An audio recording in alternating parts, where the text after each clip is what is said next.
Gracias a vosotros por la organización. Bueno, yo soy Cristian Marcos, residente del Hospital General Universitario de Valencia. Soy el residente de cuarto año y puedo también permitirme decir que no estoy todavía haciendo currículum como un desesperado. Así que mi especialidad es una palabra. Yo he decidido la palabra decisión más por la definición que por la palabra en sí, que es la determinación, resolución que se toma o se da en una cosa dudosa. La endocrinología es una especialidad de consulta en la que hay que tomar muchísimas decisiones complejas. Los pacientes que vemos sí que es verdad que son patologías muy prevalentes, como puede ser la diabetes, la obesidad, pero los que no llegan a nuestra consulta son pacientes realmente complejos en los que han pasado unas cribas que necesita que alguien tome una decisión más compleja. La definición de firmeza de carácter también nos puede hacer honor. Antes de empezar hablando de cosas prácticas de la especialidad, quiero hacer un apunte sobre las expectativas sociales. ¿Vale? Esto es simplemente buscando lo que la gente busca en Google sobre las palabras relacionadas, por ejemplo, endocrinología. Lo que la gente busca es esto, ¿vale? Dietas, 1.500 calorías, endocrino, PDF, que ha aumentado un 1.300% la búsqueda en las últimas semanas. Yo no sé si ha sido en el contexto de las fallas en Valencia. Luego, hay gente más estricta, pero ya es un porcentaje menor, que es la dieta de 1.200. Por ejemplo, en diabetes, lo que la gente busca relacionado es, si os fijáis, la tercera es Nick Jonas diabetes. A la gente le importa eso, ¿vale? Eso es lo que la gente piensa de la especialidad. Y la nutrición es para mí el más interesante, por eso lo pongo al final, que la gente lo que busca es la gran mentira de la nutrición, patatas gajo y libros como El poder curativo de la nutrición, ¿vale? Y sí, tuve curiosidad y busqué lo que era. Y era una página web en la que explicaba la receta para hacer patatas gajo, que había aumentado también en las últimas semanas un 4.300% la búsqueda en ese contexto, ¿vale? Ya he captado vuestra atención. Ahora vamos a hablar de los puntos positivos de la especialidad. Endocrinología y nutrición es una especialidad transversal y eficiente, ¿vale? Transversal porque la patología de la glándula endocrina, como sabéis, afecta a todas las partes del cuerpo. Hay que saber controlar muy bien todas las comorbilidades que pueden asociar estas patologías y, por ejemplo, en el campo de la nutrición, todo paciente tiene que comer. Y eso parece muy obvio, pero eso hay que saber hacerlo muy bien. Es una especialidad eficiente en el sentido de que cuando aparecemos solemos tomar decisiones, por eso la palabra elegida, y hacer que el paciente mejore su calidad de vida o lleguemos al objetivo de tratamiento más rápido. Hay múltiples campos en crecimiento y de investigación, como en la mayoría de especialidades, sobre todo, por ejemplo, ahora, relacionado con la incorporación de nuevas tecnologías, con el estudio del páncreas artificial, que siempre se dice que está lejos y siempre se dice que está cerca, pero vamos, ahora hay medidas que se están aprobando en las que tenemos muchos dispositivos tecnológicos que la consulta hacen que sea extremadamente interesante trabajar viendo los pacientes con diabetes y sobre todo los pacientes con diabetes complejas, como la misma enfermedad se ve desde muchos puntos de vista, depende del paciente. Es importante saber que es una especialidad de consulta y entrecomillado tranquila. Siempre que no resulte hostil el concepto consulta, es una especialidad tranquila. Si no, uno se puede poner de los nervios viendo un paciente y después otro y después otro. La posibilidad de medicina privada, hay alta demanda laboral. Lo mismo, trabajamos con patologías muy prevalentes. Entonces, hay mucha posibilidad de trabajo a posteriori. Y luego, lo de sin guardias tras la residencia. Pues es una especialidad que siempre se ha dicho que no hay guardias, aunque, por supuesto, si trabajas en un hospital comarcal, que es una expectativa laboral frecuente, donde no hay residentes, sino estás tú solo o con otro compañero como endocrino, ahí puede ser que se te exija o se te ofrezca hacer guardias. Como puntos negativos, existen escasas técnicas propias, el campo está bien determinado, pero sí que es verdad pues, que el médico de atención primaria puede realizar mucha endocrinología, el médico internista puede realizar mucha endocrinología, existe cierta falta de visibilidad. En los hospitales pequeños es muy habitual, en los hospitales grandes, que es donde generalmente existe la especialidad, eso no ocurre o no es tan así, pero en los hospitales pequeños el endocrino suele estar relegado a lo que a lo mejor el internista no quiere ver. Y eso es cierto.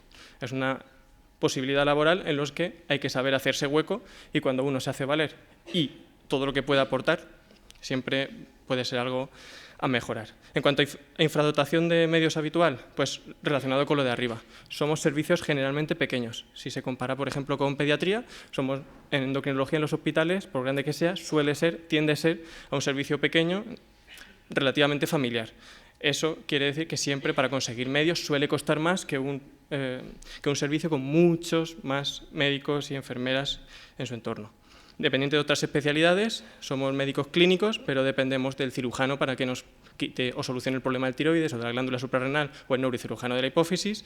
Dependemos de las analíticas, porque por mucho que el paciente tenga un problema del tiroides, la analítica es lo que nos va a ayudar muchísimo para decidir si eso es verdad. Y luego, por ejemplo, en la dicotomía endocrinología o nutrición. La parte de la nutrición es más desconocida, sobre todo como estudiante, pero sí que es verdad que hay cierta tendencia que el médico que se tiende a dedicar a la endocrinología suele apartar más la parte de nutrición y al revés. Un endocrino que empieza a dedicarse a la parte de la nutrición suele dejar de lado, sobre todo por las exigencias que esta segunda parte de la especialidad supone. En cuanto a las rotaciones, el primer año, como buena especialidad médica, se hacen las rotaciones generales. Estas primeras suelen ser las dudas razonables a lo que es antes de elegir, que puede ser medicina interna, nefrología, cardiología, neurología, ya que son especialidades generalmente transversales. Y luego hay otros rotatorios que ya más depende del hospital.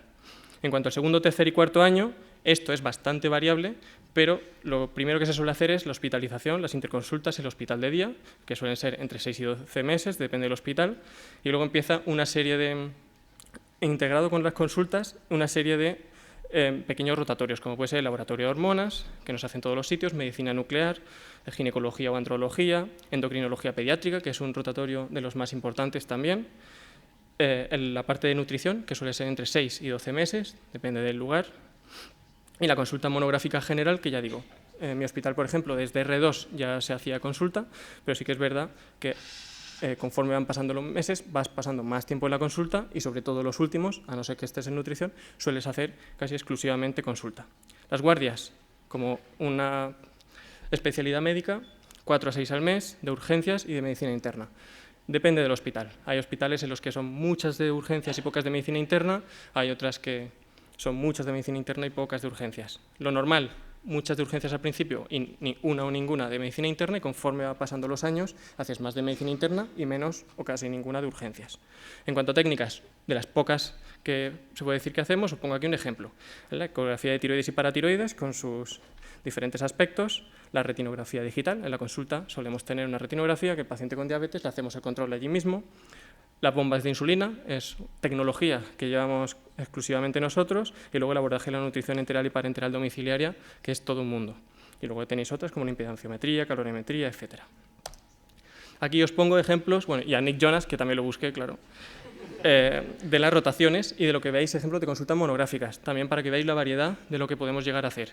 En cuanto a nutrición, pues veis que es la unidad multidisciplinar de trastorno de conducta alimentaria, de errores congénitos de metabolismo, tratamiento de enfermedades crónicas, paciente oncológico necesita comer, el paciente neurológico necesita comer, la unidad de disfagia y la unidad de obesidad, que tiene un peso importante en la especialidad.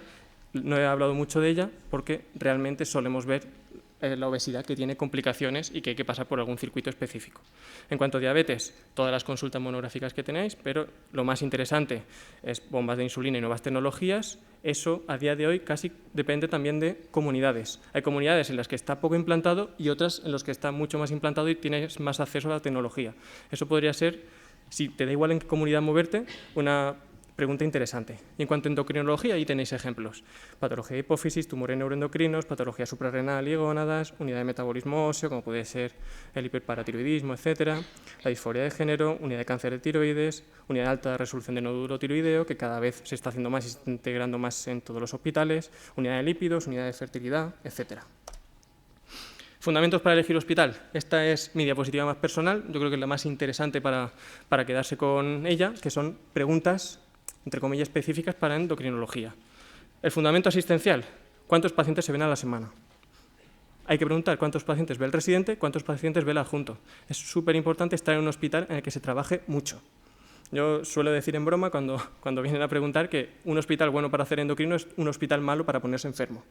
Es decir, un hospital donde se pueda ver muchos pacientes y sobre todo en tu periodo de formación puedas adquirir los conocimientos y la práctica junto con el estudio de una forma rápida. ¿Cuánto tiempo se pasa durante la residencia de la consulta? Está relacionada con la de arriba. ¿Cómo de integrado está el servicio en el hospital y con atención primaria?